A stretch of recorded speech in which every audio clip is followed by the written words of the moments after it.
Hi, everyone. Welcome to the 13th edition of Solution Illuminator series. Today, we're going to be talking about holistic coaching. I'm excited to be with my guest, my honorable guest, mentor, and also a very helpful person in the past personally. Today, I'm here with Dr. Ofelia. I'm going to read a short biography for Dr. Ofelia. Dr. Ofelia has contributed to the field of HIV and AIDS therapy. She pioneered the discovery of nucleoside analogs. She's the author and co author of more than 75 scientific articles, book chapters, and a book titled Interdisciplinary Mentoring in Science Strategies for Success. Dr. Ophelia's dedication to empower and inspire young females to choose scientific careers was recognized by the US State Department. She's also the recipient of the leading diversity award from National Cancer Institute. Very exciting. Dr. Ophelia is an International Coaching Federation certified life coach. At ICF, International Coaching Federation, she serves as the secretary of Maryland Board of Directors. As a coach, she's an empowering person. She's empowering people to be their own selves, to discover their passions and move forward with their own solution. She seeks to work with the whole person in career development, leadership skills, and other issues that impact their lives. Hence, the reason why we are here to talk about holistic coaching. Very exciting topic. I'll give a brief background to that. As an immigrant coming from Nigeria, holistic coaching is not something we talk about every day, especially coming from a humble background whereby you're talking about the fact you want to have a roof over your head and food to eat. Those are the basic needs. But it feels like as you move to different environments, you start hearing things like coaching, holistic coaching, and things like that. So, and of course, I probably do not know too much about that, and that's why we've invited our guest today, Dr. Ophelia, to help us to talk about this a little bit. And so, Dr. Ophelia, there's a lot of things that we've heard about holistic coaching. What is this holistic coaching approach? What is it all about?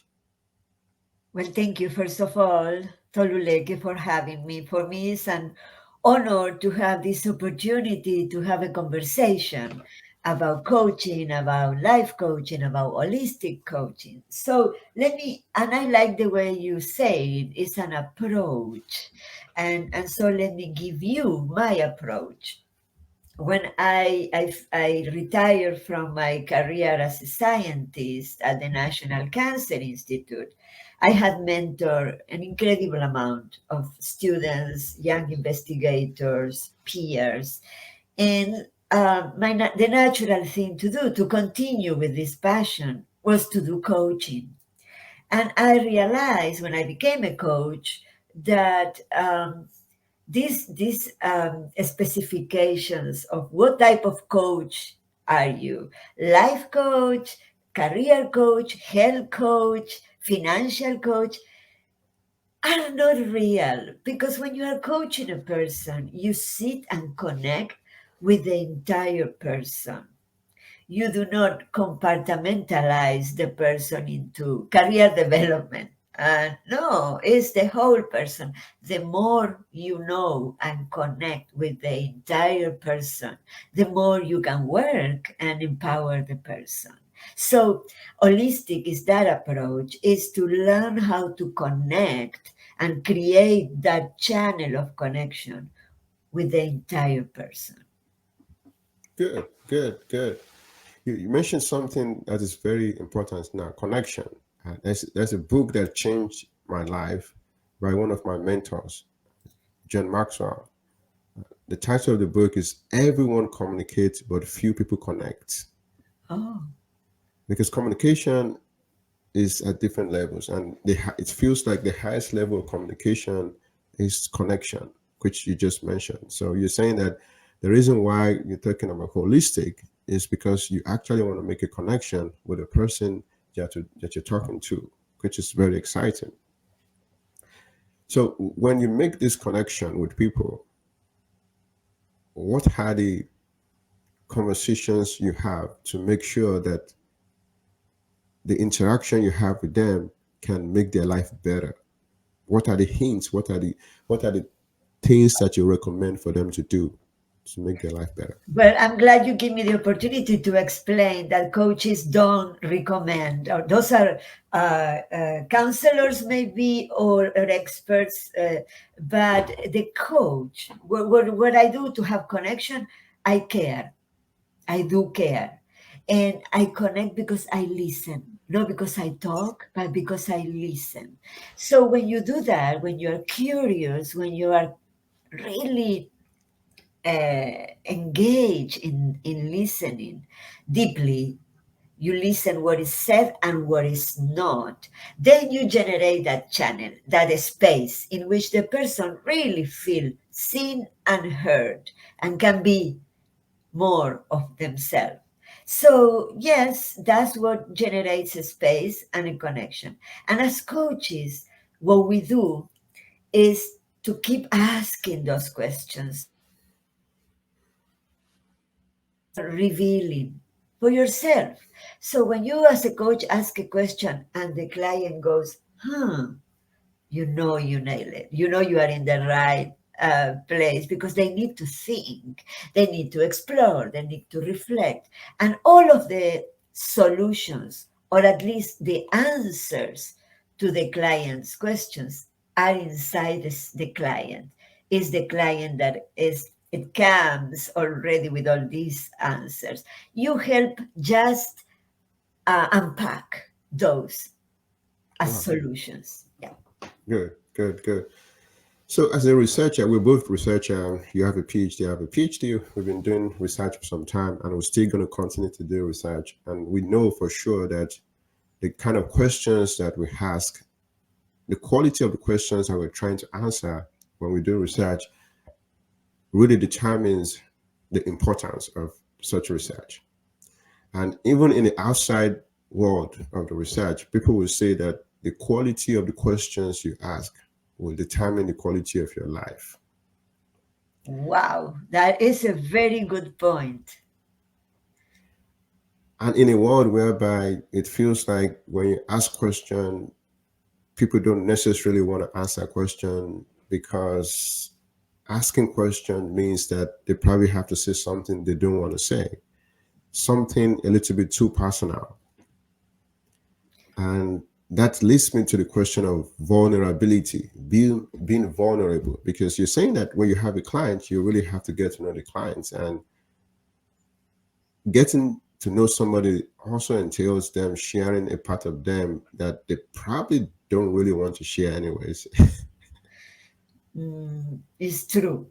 So And it's how hard. good? How do you make them get out of their shell, so to say, in quotes, shell in quote, such that they can actually just be comfortable to share things that they probably would not be able to share with anybody on the street, because now they have to trust you and share certain things with you. How do you make them do that? See, it's an interesting point when you say they won't share with somebody on the street. Sometimes you share more with the guy or the lady that is flying next to you because in a plane, because you know you won't see them anymore. So they do not affect or impact your well-being or your life because they're gone. Instead, it's harder to share vulnerabilities with your partner, with your kids, with people who your co-workers, people who sees you every day, because you feel that by being vulnerable you are weaker. That's the concept of vulnerability. When indeed, for leaders that have shown vulnerability, that's one of the most important tools to build trust with the people they are leading, for instance. And vulnerability is a complex issue, but I won't force them.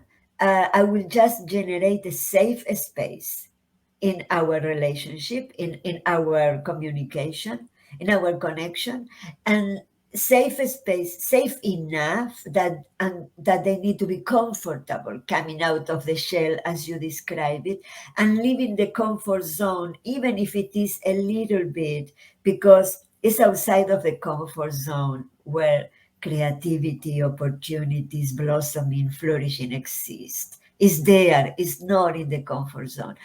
But as a coach, you cannot force anybody, and you don't want to. You want the client to transit that road when they are ready, when they decide it's okay, it's okay.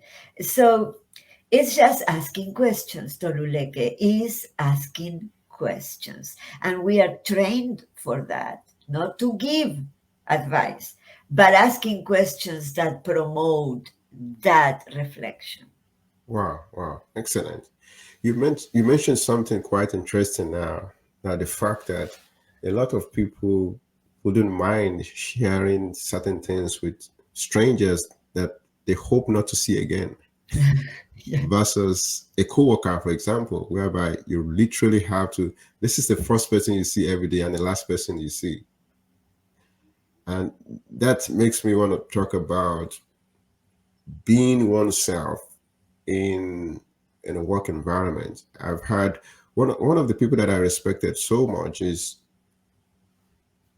always this comedian Trevor Noah once said that you cannot always be yourself in a workplace because you have to determine which part of yourself you want to be in your workplace. That means that you have to look at your environment and decide, well, how much of myself can I really be at work, Yeah. Yeah. such It's that a you don't good. be in trouble. Yeah, and I know because you and I come from different cultures and were immersed, invited to blend in the American culture and work. Definitely, if you want to belong, and belonging is so important for us, right? Because we were coming from a place where we belonged to a place that we are trying to belong.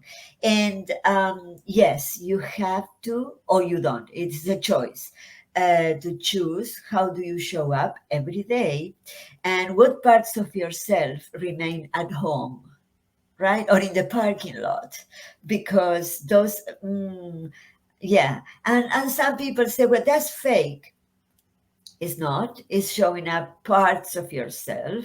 The other ones are toned down. I toned down my expressions, my effusivity, my bubbling, a lot, because I knew it was not going to be well received or perceived as serious as a scientist has to be in the stereotypes that we live, right? And I did to blend. So definitely people think about that, and by reading the room using emotional intelligence, you know when are you going to be okay and when, and you probably can relate to the same, right? how Yes. how do you behave in your country when you go back, or with your peers when you are together, Hmm. and the body language and everything, and how do you tone down some things when you are Yeah. at work. Yeah. Yeah. I think, but part of what we should be able to do as humans is to be able to read the room, just like you said, the body language, because people are not saying something verbally, but their body language is saying something. And I've met people over time that they seem not to understand that in communication, we said communication is basically about 50% of body language. People not saying anything, but the body movements, the eyes, the neck, the shoulders, and everything is saying something. that we probably don't pay attention to. And if we pay attention, maybe that will be better. Yes, and some people are naturally loaded with emotional intelligence and they can read the room and they can perceive things that will be appropriate or not appropriate to say and how the other ones are feeling. And other people are not. And this is not good or bad, it's the way it is. So, for you, if you are a good reader of the room and the person next to you is not, you also need to understand that that person doesn't have the perceptions that you have, right? Yeah. And now with the Zoom, I think that you humans now we are developing new skills to be able to read and perceive emotions through the screens. Isn't that something? We are so tuned when we care, right? And to read body language and what is not said and things of that sort that we are developing something, trying to really polish the skills of emotional intelligence. Yeah. Wow, exciting. So the major conversation is now about questions, right? Holistic coaching is not giving people the answer, but actually asking questions that they will be able to use to refine their experiences and be able to say something about it. So I think it's important we go to the specifics. For example, if somebody said, well, I'm currently in a job that they don't like, they don't really, they are not excited to go to work in the morning, and you as holistic coach are supposed to interact with them, what kind of questions would you ask the person that will make them to be able to think and make a decision about their job?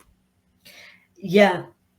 It's an example of course, where we take it out of the context of this person or so. But something that I was trained also on positive psychology. So one of the things, my first instinct will be to transform the negative thoughts into positive. And that's not holistic or non-holistic. Coaches do that. Instead of the person comes and says, what I don't want. I don't want this job. It gives me ABC. So the question is, what do you want? Okay, what do I want? I know what I don't want, but what do I want? I want to be free. I want to be myself. I want to remove the covers in the morning with an emotion to go to work because I want to contribute. I want to have an impact. I want to be seen and heard. I want to be part of a team. I want to be able to produce ideas that are moving forward, etc., etc., etc. Some people might tell you, I want to make $1 million. There are different needs for everybody, but and those are all valid. So that little transformation of the narrative that is toxic sometimes, I don't want this, I don't want this, I don't want this, on something you want, puts the client in a different dynamic, in a different paradigm, in a different mindset of, okay, I want ABC, I'm going to work on that direction. Isn't that easier to work in a direction when you know where are you going? Wow, excellent, excellent, excellent. So that's one of the example. Another example that I think is also very interesting to talk about is what happens in different culture. For example, I'm originally from Nigeria. I'm here in America. Being in Nigeria for almost 30 years of my life, of course, I have a lot of knowledge and experiences about what happens there. And also, you originally from Argentina. So, based on the cultural differences, how can you help somebody to adjust to a new culture using the knowledge from holistic coaching? Yes, that's a very good question. I coach in Spanish too, and it is different. It is because when you coach in Spanish, it's like there are a lot of barriers that don't exist anymore. you speak the same language in many ways, culturally speaking, right? So that it flows. It flows differently, and there are things that don't need to be explained because I was there. I lived those issues, and I know these things. If I have to coach a person from Nigeria or other parts of the world that are culturally different to mine and to the States, and I need to support this person and empower this person to be able to adapt, I think I will really go deeper into which are these areas of tension, because some things are easy to adapt, but others generate tension because when things go really not well with your core values, that's when the discomfort comes. So it will be again holistically, you need to go deeper and see where are those areas, where is the friction, where is the noise that you want to polish and you want to work on, and also what are the positives and how can you make this tension and this situation an opportunity to grow. People who speaks many languages also thinks in many languages and adapt in many languages, and that's an incredible resource because that speaks about resilience. And you know how much we needed resilience in COVID, during COVID, right? Yeah. So if people who adjust permanently, it's like the GPS when it changes, right? Recalculating. When you are adjusting permanently, you are growing. You are growing. You have resources to tap on. Wow, wow, excellent, excellent. You mentioned something that's also very interesting now, core values. Yeah, the core values of a person, and what I've researched about holistic coaching entails the fact that when you discuss with somebody, you're trying to equate, in a sense, their core values and their current lifestyle, making sure that they probably are the same par, right? Current values and also lifestyle. So when you have conversations with people under any context, maybe cultural differences or whatever they need, how how do you help them have a core value that is very close to their lifestyle? In another sense, which one of them is easier for them to change? Do you encourage them to change their lifestyle? Do you encourage them to change their core values? Or do you just tell them to reflect so that they can know whether the core values they have is not even the right one in the first place? Yeah, I remind you again that I'm not gonna encourage to change or anything. I'm going to look for their comfort in doing some things, and I'm going to encourage them to do things of their choice. But first of all, people need to recognize which ones are their core values. That's step number one. Once they really connect with their core values by recognizing them, um, it's very hard to negotiate with core values. You don't negotiate. That's why they are core values. You can work around them, you can adapt, but you don't negotiate with them. They are very close to yourself. They are who you are. And you come with those core values so embedded in your personality, in your persona, that they are non negotiable.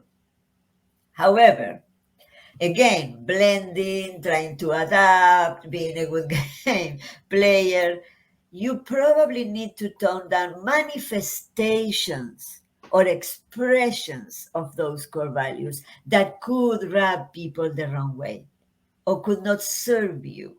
But the core value is intact inside yourself, right? And you can manifest it or not in different aspects. That makes sense, Toluleke? Yeah, yeah, I think I understand. So, for example, one of my core values is humor. I like making jokes, right?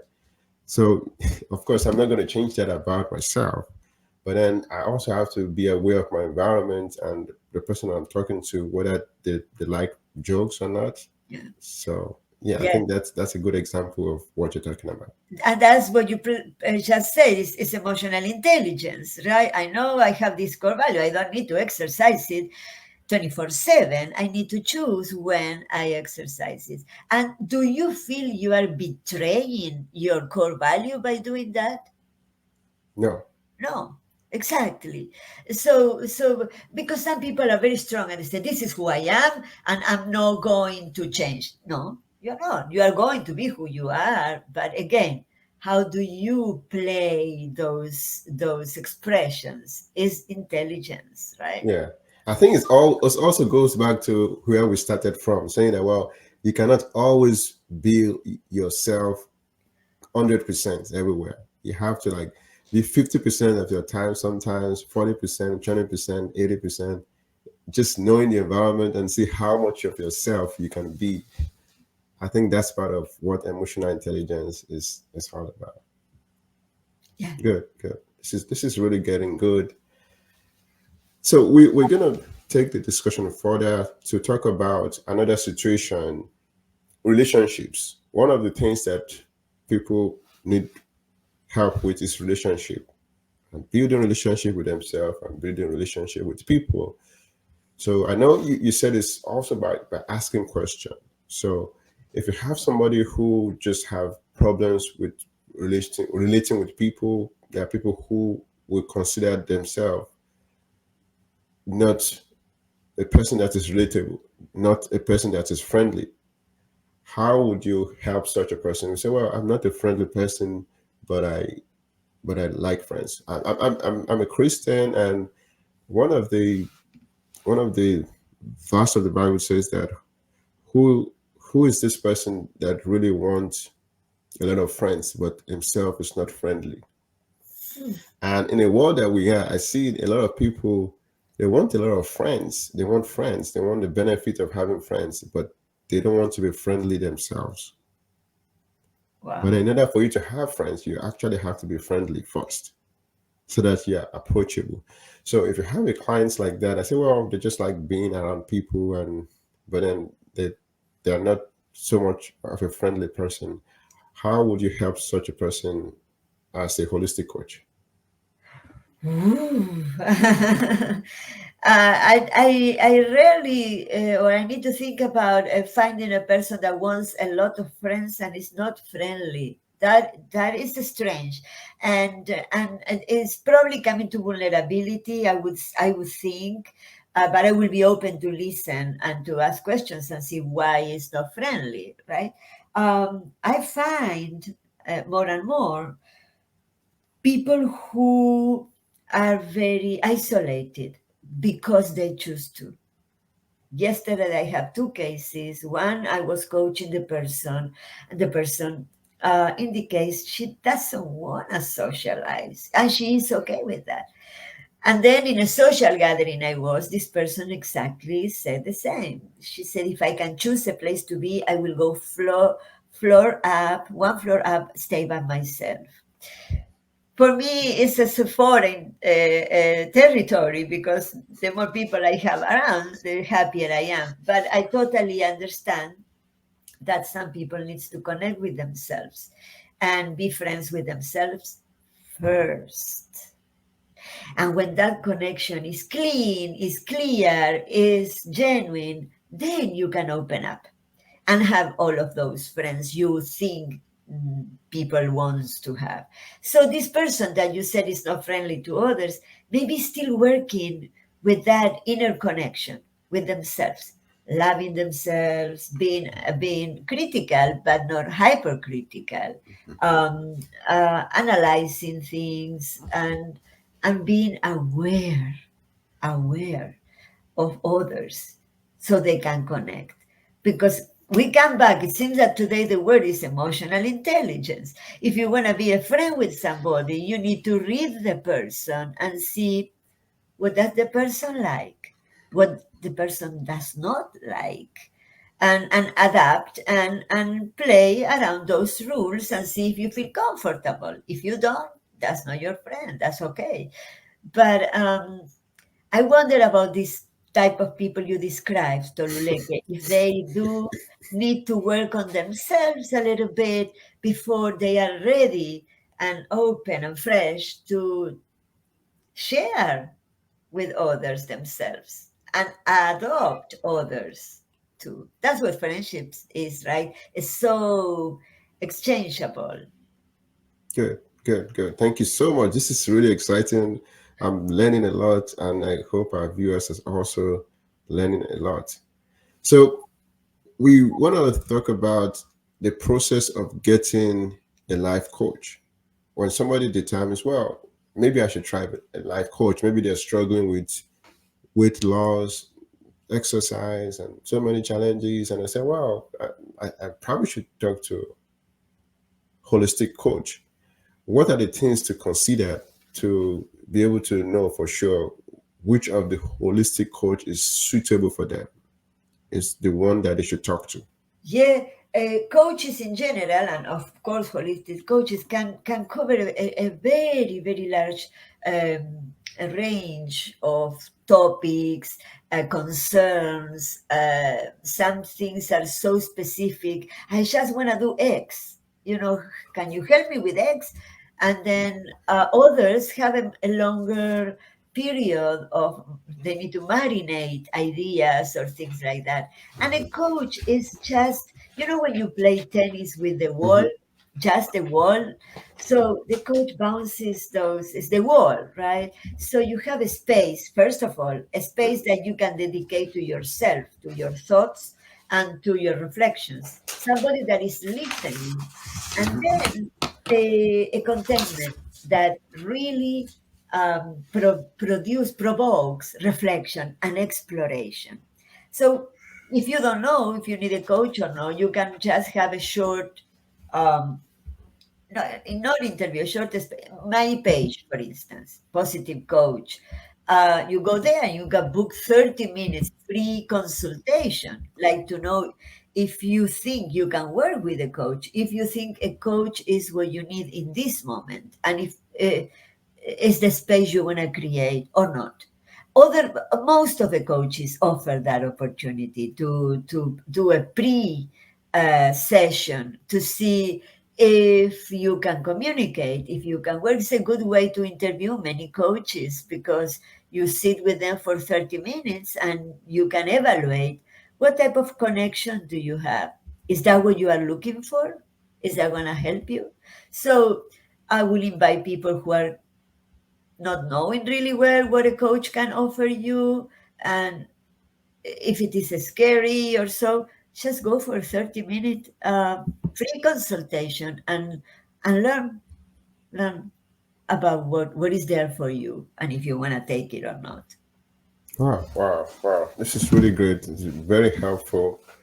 Holistic coach, holistic coaching is what we're talking about today, in case you're just joining. And I'm here with my guest, Dr. Ophelia. She's really knowledgeable in this area. I will try to gain some knowledge here. So let's still talk about the fact that when people reach out to coaches, they have to make a connection. We just established that. And the connection has to be a real one that can help the coach to achieve their purpose. And you said during the discussion today that it's very important to ask question, and you're not just forcing the person to do anything. You're just asking questions so that they can figure out what they're supposed to do by themselves. All right. So my question is, after you ask question, what is the follow-up like after you ask the client's question and they're trying to come up with certain things? What do you do next as the coach?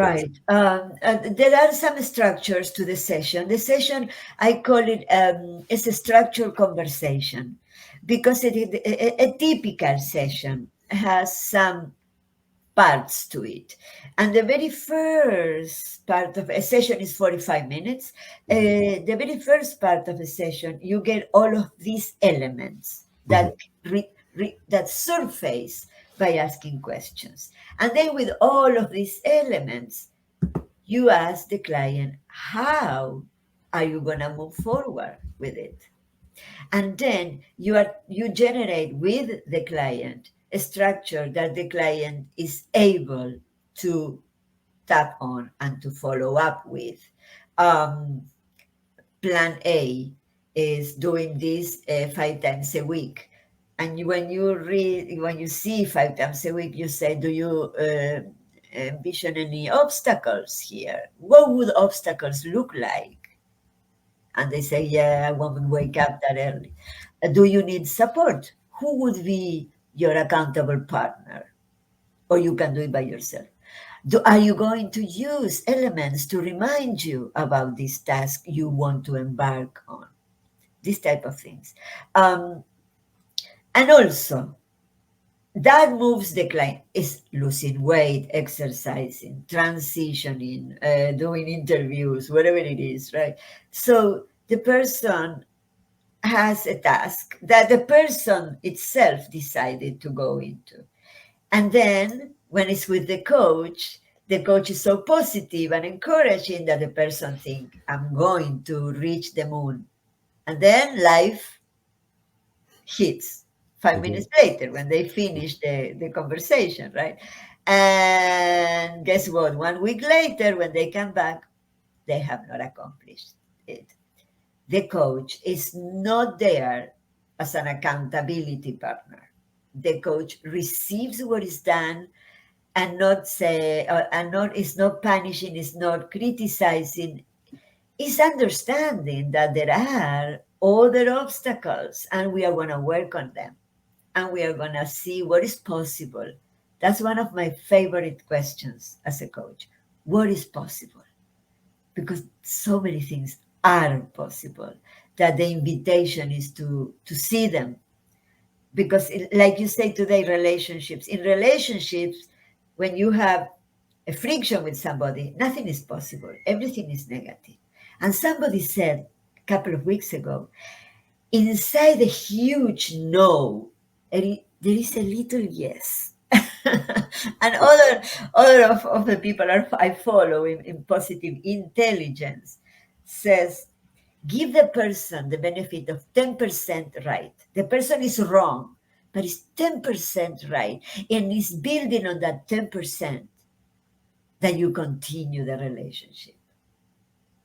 Wow, wow, excellent, excellent, excellent. So holistic coaching is very important. We can, now agree on that, especially now that we've moved to a developed country, get exposed to research and interact with people. But not everybody can be at that stage yet, or not everybody's at that stage yet. There are people who still think that instead of talking to a coach, I'd rather go to church to pray about it. I'd rather just keep it to myself. I'd rather just do something else. So, what would you tell such people? What are the success story? Any success story that can encourage such person to try coaching? Today, when you started talking about you coming from Nigeria and saying holistic coaching is something not common, or it's nothing we discuss every day, and you felt very distant from concepts like this, I was thinking, I'm sure you coach so many people on the streets playing little bit soccer with a little stone or a plastic bottle. You were coaching each other and you were coaching many, and that's what coaching is about. Aisha has now, there is a label and a phone to call and a connection, but coaching exists at many levels. What we do is formalize a practice with a label. So some people get kind of not scared but reluctant to engage in a coaching practice, as if maybe there is something wrong with me. right? Or if I need a coach, it's because I have some coaches don't work with mental issues to start with. That's therapists, right? So coaches are there just to be with you, just to generate time for yourself and to invite you to reflect. So if you find that in church or with your inner thoughts or prayers, that's fine. That is perfectly fine. And I commend you on doing that on yourself. And sometimes priests or members of clergy are so helpful because they listen to you. So again, the coach creates that space. If you want to join that space and be heard, that's what you do. It's not mental, it's not something is wrong with me, it's not if I need help, I am weak. It's not like that. It's all in positive. It's all of what do I have that I want to make better? What do I have that is in the way of my success of flourishing? What can I do to improve or enhance or all of these things, right? Or if I feel stuck, what makes me feel stuck? How can I move from that? Wow, wow. Good, excellent. You gave a good example as to how coaching is something that we probably engage in every day that we don't probably think about because we're doing it not intentionally. And there's a part of life that people have said, well, it has to be intentional. For example, growth, right? Getting better at doing things. People will say that, well, personal development, personal growth, they don't happen just by accident. You really have to be intentional about it and do this, do that, and that kind of a thing. And we're saying that in the case of coaching, you're not even supposed to tell people what to do. You just ask questions so that they can know what to do. Exactly. And with your friend, you also ask questions, right? When you say there is coaching every day, in every moment, yes, let's say you and a friend are talking and intentionally, because you really care about your friend, you ask questions to learn more about it. That's coaching in a way. Then there is a departure because you will give advice. You say, you know what you need to do. That's what we do in Latin America. We are so invasive, right? You know what you need to do. You need to do ABC. That's what a friend would do, right? A coach keeps asking, keeps taking all of these and unpacking all of these things that are there. It's a process. And then invites the client to start considering opportunities, possibilities, decisions, right? The client is very creative, but you need to help that, encourage that creativity. Wow, wow, excellent, excellent. So I know from your biography that you wrote a book on mentoring in science, and there's a knowledge that you have on that. Coach will actually want me to ask this question about the difference between coaching and mentoring, such that people who need help, they don't know, probably don't know which one they need. Either they need a coach or they need a mentor. So how can they make such? Yeah, I didn't know that until I studied. After I retired, I went to go to get my instruction as a coach. Oh, that was so hard because I was trained and I was a natural mentor for so many years, and now I needed to cover my mouth in my sessions with my clients when I was studying. Right, I was practicing, and the instructor will be very intentional about telling me this is a mentoring thing, right? It's not a coaching thing. So because mentors ask questions, of course, also they have a connection with the person beyond the business of the coaching. They don't get paid, right? There is no a business situation. It's almost not friend, but there is a human relationship, and they tend to help the mentee by showing them different possibilities, not telling them go this way, by showing them all the possibilities, right? And helping them and support them on the decision they are making. That's what mentors do. But the coaches have established relationship, is a business relationship, and they do not push or encourage any direction. They ask questions so the coachee makes the best decisions for them at that moment. It could change for them at that moment with the circumstances they are going through.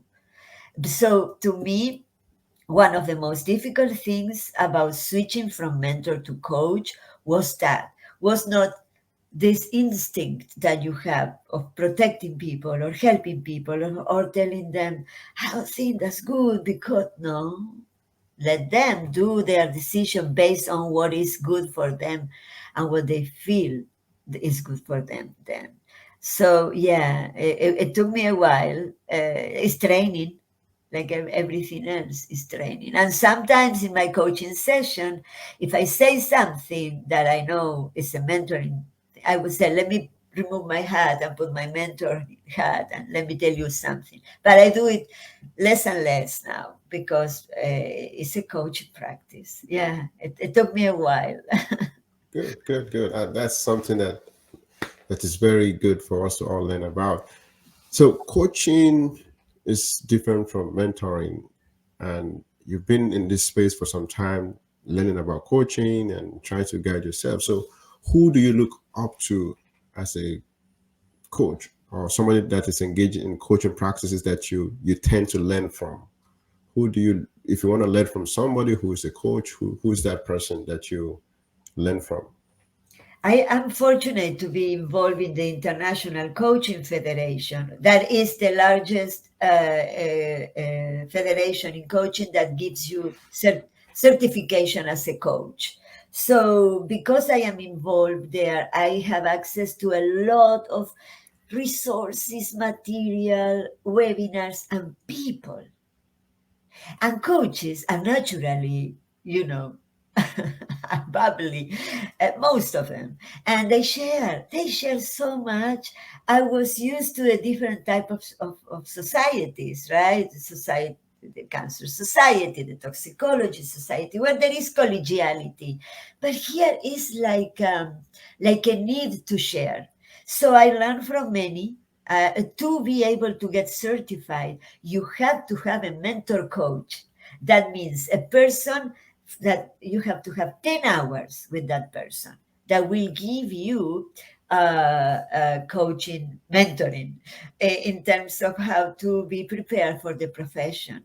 So, my mentor coach is one of the people I look up to many times, and I ask questions if I have. My colleagues in the federation, in the Maryland chapter, I also have enough confidence and enough trust that I can run my questions by them. So the world of coaching is very inviting. Wow, wow, good, good. The world of coaching. So we think, just like you said, that the coaching is very important. There's a world of coaching, and we've both been in the research space a little bit. You've been there. You've just retired for so many years. You've been a researcher, a scientist. You have a lot of experiences that my experience is very small, which will make me want to ask you this question about, in a research world, in a scientific space, why do we tend to use the word mentoring, mentorship, than coaching? I've never seen any scientist that said, well, that's my coach. No, because it's different. And I think it's genuinely mentoring what takes place in academia or in the science world. The same that in corporate or business. Is mentoring. Is mentoring. It's not a business unless you go outside of your organization or inside your organization and you engage with a coach. In NCI, there is the OWPD office, which provides coaching. and also at NIH there is coaching, and in the private sector there are opportunities to get coaching besides the mentoring. It's different. It's yeah. Yeah. So, and coaching, does it have to be one on one? Can somebody coach a group of people? Oh, what a great question. Actually, there are three different, at least, I am not going to cover, three different modalities. One is individual, one on one. The other one is group coach. And the other one is team coaching, which is different. And I just learned about these differences. And the ICF, the Federation, also grants a certification to people that wants to be experts in group coaching or team coaching. And the difference between group and or team is group, for instance, you coach a group of people that wants to lose weight or they are diabetics and they need to learn about their care.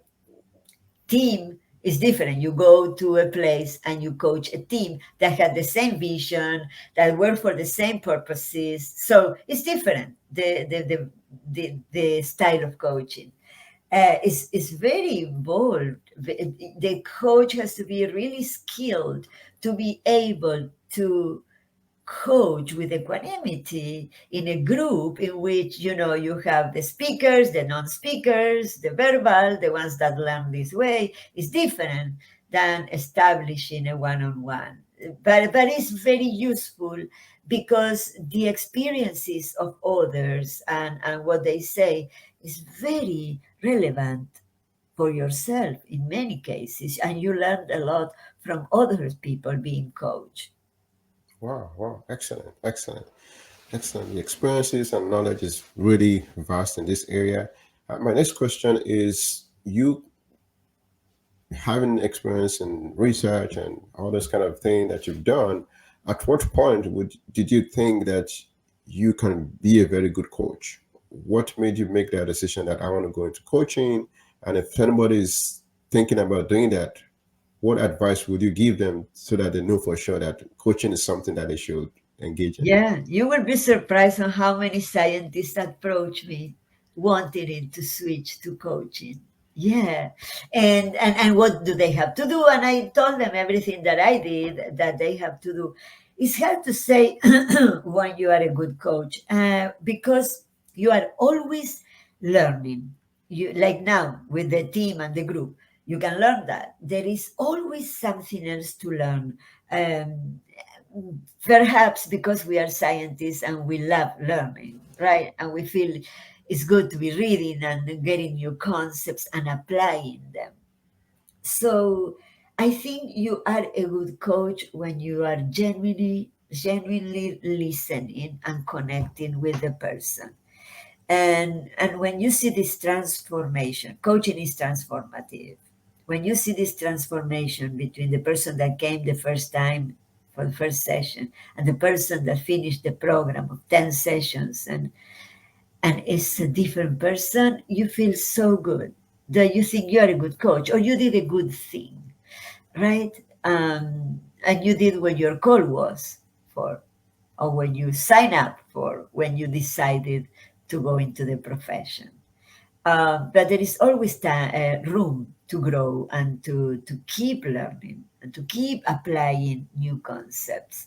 The concepts of positive psychology are so relevant. I did my specialization on positive psychology. It took me 6 more months because 8 more months because I wanted it to learn more about these concepts that I had intuitively developed, but there is a lot of research and scientific studies behind it. I enjoy that a lot. Wow, wow, wow. So if somebody enjoyed those things or these things that you just mentioned, they should probably consider being a coach too. All right, thank you. Totally, and it's not something that is that departed from you as a mentor. The concepts are not; they are different methodologies and different things. But uh, anybody can just join a program, or if they want to call me, I can tell you what program I did and why I think that was helpful or not. What are the steps? Anybody can contact me, and I will be happy to describe the steps that you need to follow to be a certified coach. Good, good. This is really exciting. Thank you so much, Dr. Ophelia. You're a very busy, knowledgeable person, and it's a growing scientist. Having the opportunity to discuss with you, it's something that I actually cherish a lot. You've been so supportive of me, guiding and mentoring me in the past, and really grateful. Even taking our time to come here today to discuss. Today, I really appreciate that. So we're wrapping up to end the session. Please let us know a few things you want to tell our audience and how can they reach you. What are the services that you render? If they want to reach out to you, what is the platform that they can reach out to you to gain more knowledge? Sure. I have a web page that is Positive Coach with a hyphen. If you don't put the hyphen, you get other people. I am also in LinkedIn. If you want to reach out to LinkedIn, I am always checking LinkedIn. And I have an email also that you probably provided or you will. So I can be reached. I am reachable. What I offer in my webpage is three different types of appointments. One is a 30-minute free consultation just to see if you want coaching and to learn what coaching is.